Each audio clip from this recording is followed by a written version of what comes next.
Ladies and gentlemen, please join me in welcoming Valérie Belin.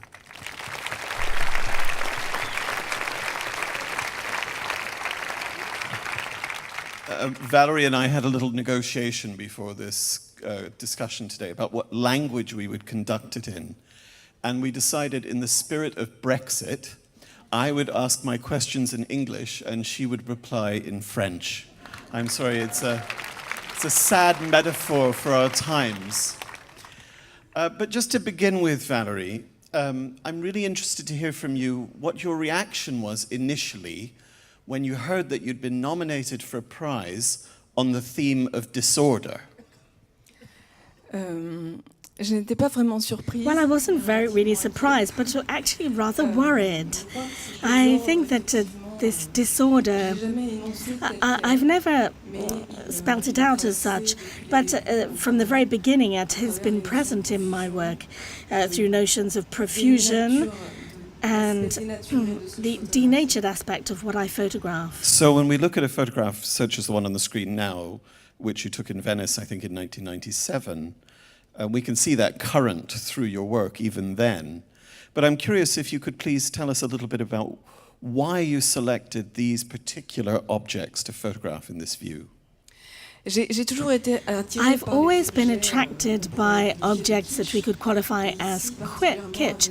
And here, particularly in Venice, these objects are dedicated to tourism, to consumerism, consumption which is a bit like mass consumption linked to tourism. So all of these objects are simulacres of a real world to some extent, because here you can see Saturn, we saw a crystal electric guitar, and the paradox of all of this is that they're objects that have lost their value as in terms of use, but they just have a decorative value now.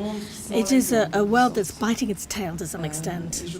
And I think that it's a series that dates back to 97, and we find this thing in the Still Life series. When we think about this topic, disorder, I think it's very tempting to immediately go to physical disorder and this notion of entropy that we can capture and see in some of your photographs. But there's another element to disorder that emerges in your work, I think, and that is the question of psychological state. And I wonder if you could talk a little bit about the bodybuilders in that context.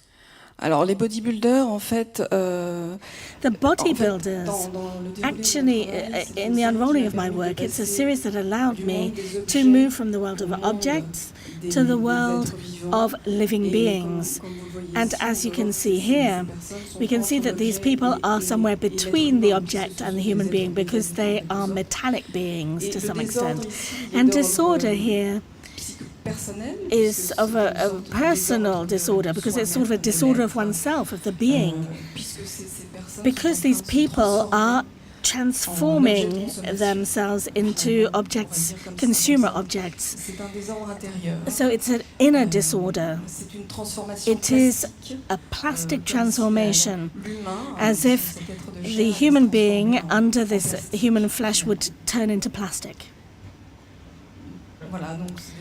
So this disorder is real, but it's also a certain fragility of mankind that I show here. Now, I have seen some accounts in the press that described your prize-winning entry as somehow a very environmentally concerned project. And I know that is an element of what you work on.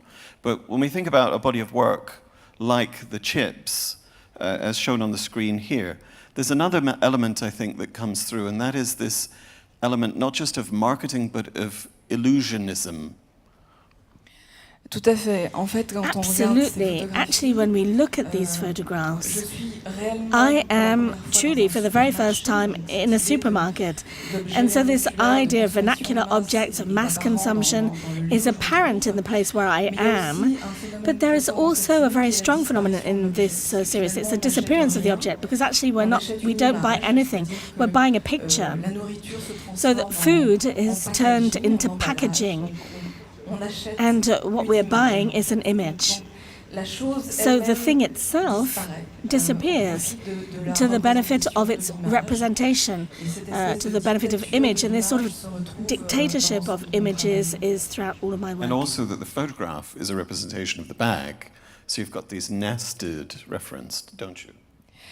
En fait, ce qui se passe, c'est que Yes, what happens is that when we look at the photo, we're not sure what we're looking at. It's no longer either a packet of crisps or food or a photograph, because I took these photographs with a 2025 chamber, and we can see on the print itself, you can see the framework of the print itself on the aluminium packaging.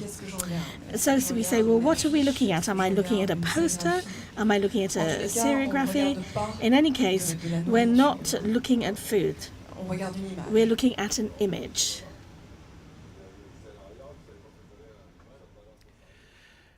This is something I think about from time to time with your work, Valérie, and I mean it in the highest complimentary way. But I wonder if you could talk a little bit about your role and identity as a woman in making this work. And is there something that's particularly feminist about your perspective on the things you photograph? Je n'ai pas une esthétique militante, comme vous l'avez dit. I am not a militant, as you can see, but I think that any artist, it's a sort of an engagement to be an artist. You are renouncing certain things to engage in something else. And the fact that I am a woman, of course, is present in my work. But I think that this is mainly translated in the fact that I often photograph stereotypes, and I try to deconstruct these stereotypes. I think that is where the engagement lies. It's a sort of resistance, how to make the false sensitive in order to explore the truth of oneself, a form of truth which is that of the living. L'engagement, il est là. That's where my engagement is. I think it's at once feminine and masculine, and when I photograph men or women, I photograph them in a perfectly equivalent manner. And with the next slide, I want to just return you to this question of disorder again. And I think it's really intriguing that you did this series of palettes a few years ago, which really play around with this notion of order and disorder, and the way in which somehow order becomes disorder, disorder becomes order again. Can you tell us a little bit about this particular project? Oui, en effet, là, l'ordre, il vient... Yes, the order comes from the classification according to type of an object. I'm in a recycling factory, and I'm photographing these homogeneous objects placed on pallets. And for the first time, I want to directly show in an almost documentary manner the programmed obsolescence, because these objects are almost new. They've just been unwrapped from their new wrapping. They've been put on a pallet to be sent off to be destroyed. And this really shows that we don't know what to do with the profusion of objects in shops, of the profusion of this production of objects related to linked to the logistics of mass consumerism. And the only defense that we have is ridiculous because it's that of the classification according to type. But it is... so they're also vanities to a certain extent. I think this next slide also deals with that question of classification. And I wonder, when we look at these collectors and the environments that they've created around themselves, do you see them as somehow struggling against disorder, trying to create an order for themselves? Or do you see their brains, their minds as somehow disordered, creating this chaotic environment? Mais ce qu'on voit ici, c'est que ces personnes qui amassent des When we objets see people who stack up a mass of objects rather than collects objects and are invaded by the objects, it's the object that takes power, takes hold over the collector and not the contrary. And so it's a sort of an imprisoning of the collectors by these objects. And this is, I wanted to show it in a visual manner via the solarization of the pictures that modify the sources of light in black or grey, so there is no possible exteriority. It is a prison, and the use of the wide angle allows us to show at once the floor and all of the walls of this room, and it makes this image far more expressive. Like a sort of a prison, a cell. So when we arrive at the last slide, which is taken from the body of work that was actually entered in the Prix, this is a body that you've described as still life. You've given it the title Still Life.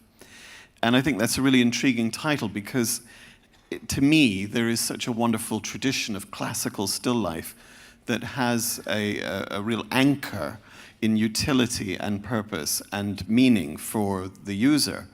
This is something a little different, though, isn't it? Oui, parce qu'en fait, je me suis... Yes, because I really referred to the tradition of painted still lives. Through the elaboration of the composition, we can bring these images into relationship with the painted still lifes of the 17th century. But the big difference with these still lifes is that here the objects do not mean something that is obvious, which is that of nature, by showing wildlife, real fruit, real flowers, the evidence of death also with the presence of a skull. But what we're showing here is that all of these objects are made of plastic. So once again, they have entirely lost their usage value, all of their truth, and therefore, through an effect of bringing them together, there is a contrast with this reference to still life. And disorder takes hold, in particular through the profusion of objects which are excessive in number. What we can say also is that disorder comes also from this sort of exuberance of representation, a paroxysm of image, because I used all possible means that we have today with digital tools. The colors are not the original colors of the photograph, so that is also a form of disorder. And so finally, these pictures show a new order of the world, which is an order that is entirely denatured. And the tool participates in this denatured aspect, which is just an artifice, a representation. I think that's a wonderful place to leave our brief discussion tonight with a world that is at the same time incredibly frustrating, but also completely full of visual possibility. I know Sam is just about to come back up, but I do want to thank you all very much for coming tonight. And please join me again for thanking Valérie Belin.